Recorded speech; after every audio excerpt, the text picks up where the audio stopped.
Roselle Hibiscus.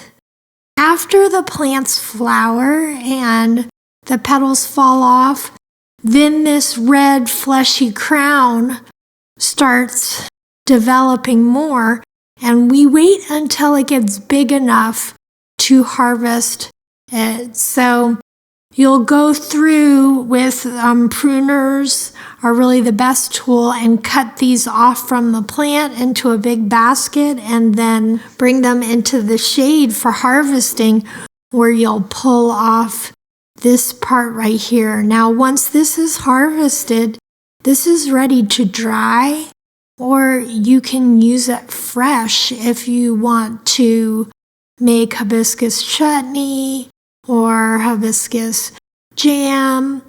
There's a lot of different ways that you can use it fresh.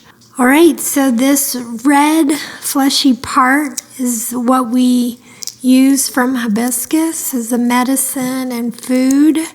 So you can see there's a green ball in the center, and that's the ovary where the seeds develop.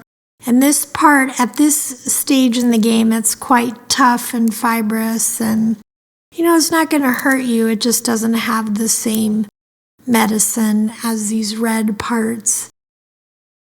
It is really helpful for lowering blood pressure and lowering unhealthy levels of LDL cholesterol. So really helpful for keeping the heart in tip-top shape